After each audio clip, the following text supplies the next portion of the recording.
Thank you very much. Thank you. Well, thank you, President Powers, Provost Fenves, deans, members of the faculty, family and friends, and most importantly, the class of 2014. It is indeed an honor for me to be here tonight. It's been almost 37 years to the day that I graduated from UT. I remember a lot of things about that day. I remember I had a throbbing headache from a party the night before.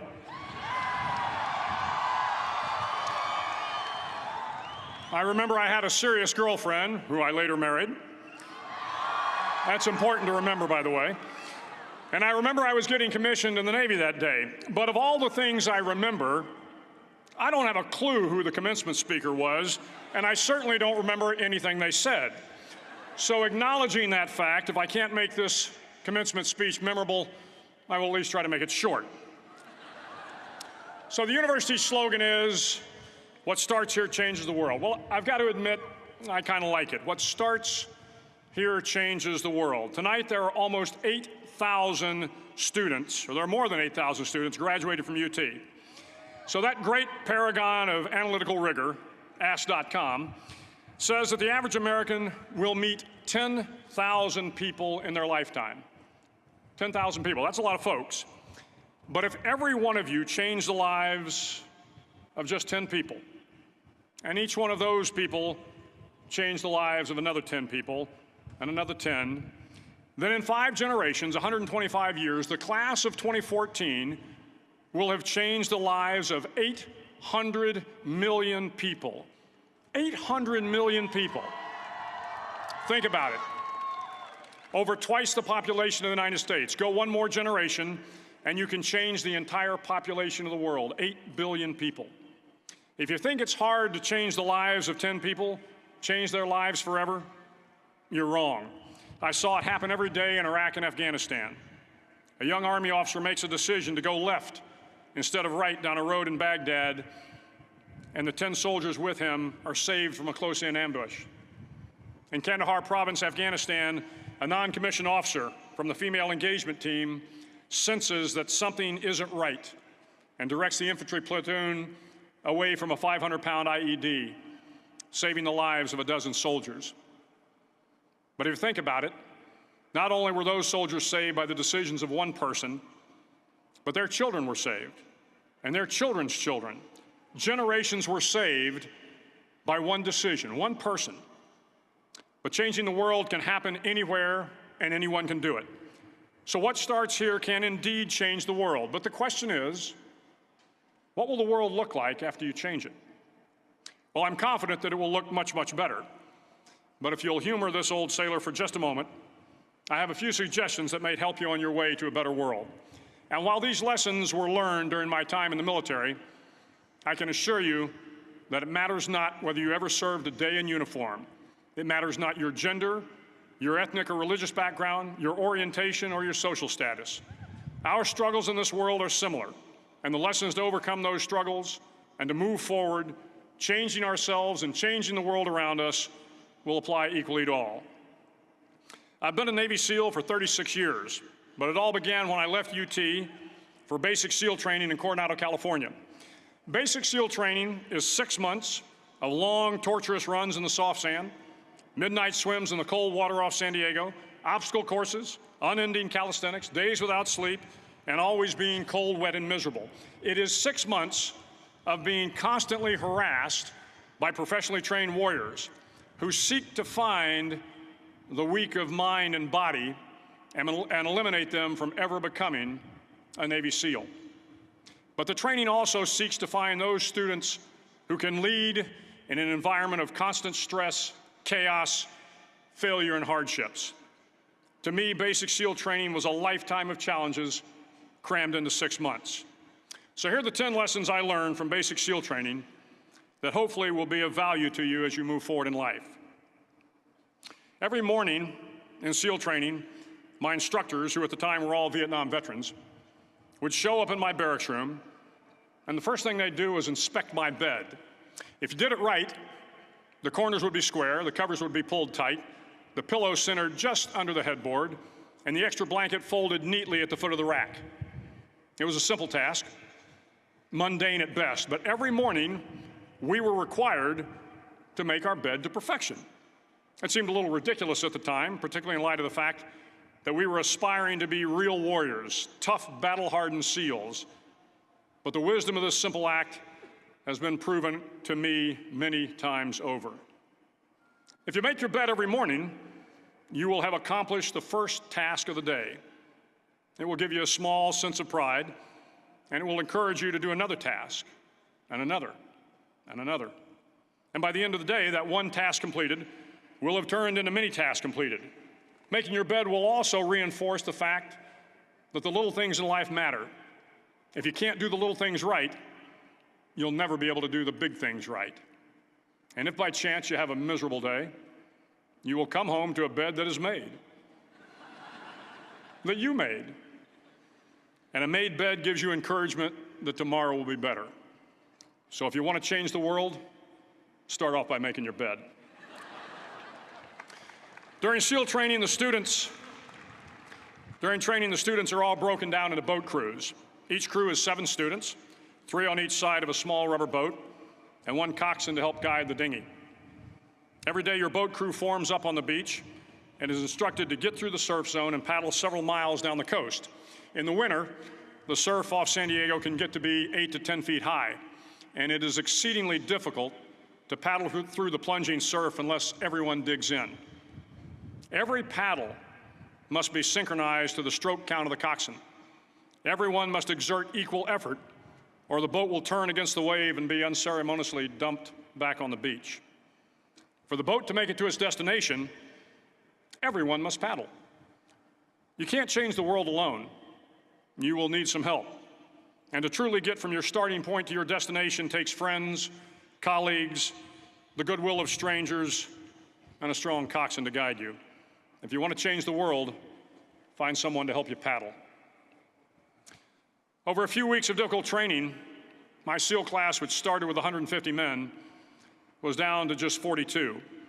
There were now 6 boat crews of 7 men each. I was in the boat with the tall guys, but the best boat crew we had was made up of the little guys, the Munchkin crew, we called them. No one was over 5'5".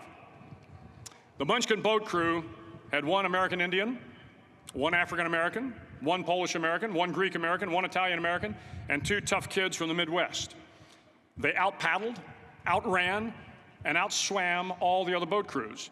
The big men in the other boat crews would always make good-natured fun of the tiny little flippers the Munchkins put on their tiny little feet prior to every swim. But somehow these little guys from every corner of the nation and the world always had the last laugh, swimming faster than everyone and reaching the shore long before the rest of us. SEAL training was a great equalizer.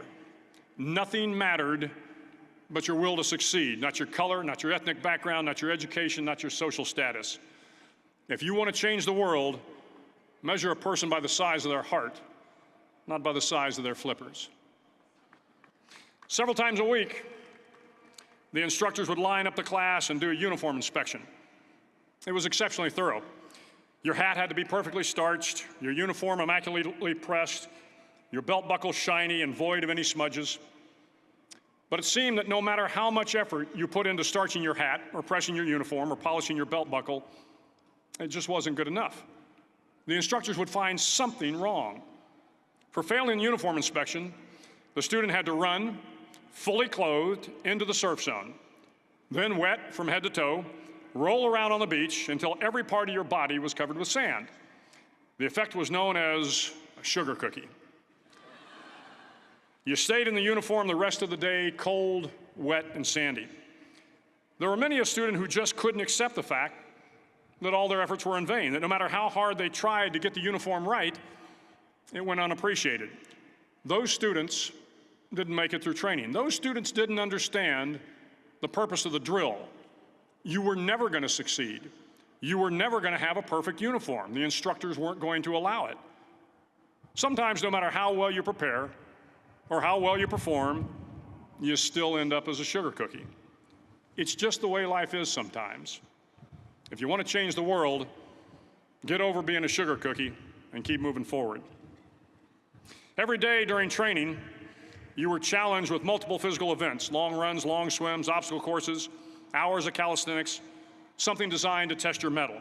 Every event had standards, times you had to meet. If you failed to meet those times, those standards, your name was posted on a list, and at the end of the day, those on the list were invited to a circus. A circus was 2 hours of additional calisthenics, designed to wear you down, to break your spirit, to force you to quit. No one wanted a circus. A circus meant that for that day, you didn't measure up. A circus meant more fatigue, and more fatigue meant that the following day would be more difficult, and more circuses were likely. But at some time during SEAL training, everyone made the circus list. But an interesting thing happened to those who were constantly on the list. Over time, those students who did 2 hours of extra calisthenics got stronger and stronger. The pain of the circuses built inner strength and physical resiliency. Life is filled with circuses. You will fail. You will likely fail often. It will be painful. It will be discouraging. At times, it will test you to your very core. But if you want to change the world, don't be afraid of the circuses. At least twice a week, the trainees were required to run the obstacle course. The obstacle course contained 25 obstacles, including a 10-foot wall, a 30-foot cargo net, a barbed wire crawl, to name a few. But the most challenging obstacle was the slide for life. It had a 3-level, 30-foot tower at one end and a 1-level tower at the other. In between was a 200-foot-long rope. You had to climb the 3-tiered tower, and once at the top, you grabbed the rope, swung underneath the rope, and pulled yourself hand over hand until you got to the other end. The record for the obstacle course had stood for years when my class began in 1977. The record seemed unbeatable until one day a student decided to go down the slide for life head first. Instead of swinging his body underneath the rope and inching his way down, he bravely mounted the top of the rope and thrust himself forward. It was a dangerous move, seemingly foolish and fraught with risk. Failure could mean injury and being dropped from the course. Without hesitation, the student slid down the rope perilously fast. Instead of several minutes, it only took him half that time. And by the end of the course, he had broken the record. If you want to change the world, sometimes you have to slide down the obstacles head first. During the land warfare phase of training, the students are flown out to San Clemente Island, which lies off the coast of San Diego. The waters off San Clemente are a breeding ground for the great white sharks. To pass SEAL training, there are a series of long swims that must be completed. One is the night swim. Before the swim, the instructors joyfully brief the students on all the species of sharks that inhabit the waters off San Clemente. They assure you, however, that no student has ever been eaten by a shark, at least not that they can remember. But you are also taught that if a shark begins to circle your position, stand your ground. Do not swim away. Do not act afraid. And if the shark, hungry for a midnight snack, darts towards you, then summons up all your strength and punch him in the snout, and he will turn and swim away. There are a lot of sharks in the world. If you hope to complete the swim, you will have to deal with them. So if you want to change the world, don't back down from the sharks. As Navy SEALs, one of our jobs is to conduct underwater attacks against enemy shipping. We practice this technique extensively during training. The ship attack mission is where a pair of SEAL divers is dropped off outside an enemy harbor and then swims well over 2 miles underwater, using nothing but a depth gauge and a compass to get to the target. During the entire swim, even well below the surface, there is some light that comes through. It is comforting to know that there is open water above you. But as you approach the ship, which is tied to a pier, the light begins to fade. The steel structure of the ship blocks the moonlight. It blocks the surrounding street lamps. It blocks all ambient light. To be successful in your mission, you have to swim under the ship and find the keel, the center line, and the deepest part of the ship. This is your objective. But the keel is also the darkest part of the ship, where you cannot see your hand in front of your face, where the noise from the ship's machinery is deafening, and where it gets to be easily disoriented, and you can fail. Every SEAL knows that under the keel, at that darkest moment of the mission, is a time when you need to be calm, when you must be calm, when you must be composed, when all your tactical skills, your physical power, and your inner strength must be brought to bear. If you want to change the world, you must be your very best in the darkest moments.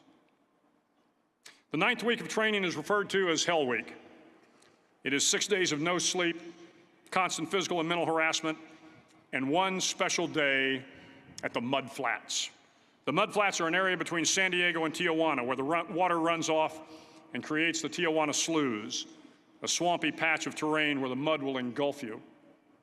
It is on Wednesday of Hell Week that you paddle down to the Mud Flats and spend the next 15 hours trying to survive this freezing cold, the howling wind, and the incessant pressure to quit from the instructors. As the sun began to set that Wednesday evening, my training class, having committed some egregious infraction of the rules, was ordered into the mud. The mud consumed each man till there was nothing visible but our heads.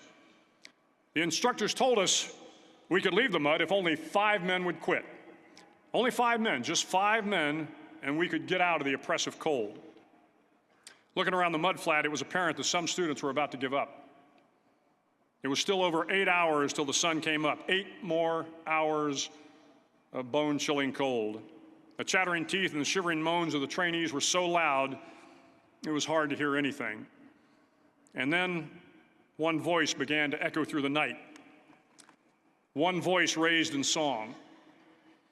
The song was terribly out of tune, but sung with great enthusiasm.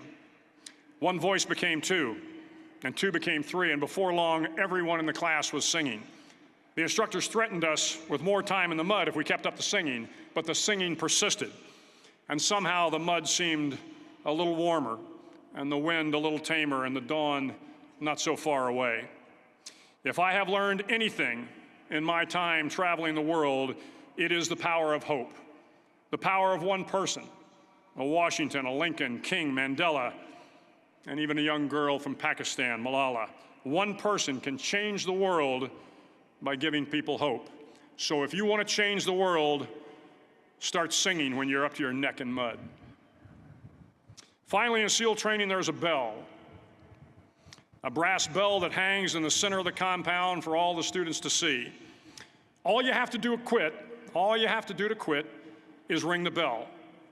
Ring the bell, and you no longer have to wake up at 5 o'clock. Ring the bell, and you no longer have to be in the freezing cold swims.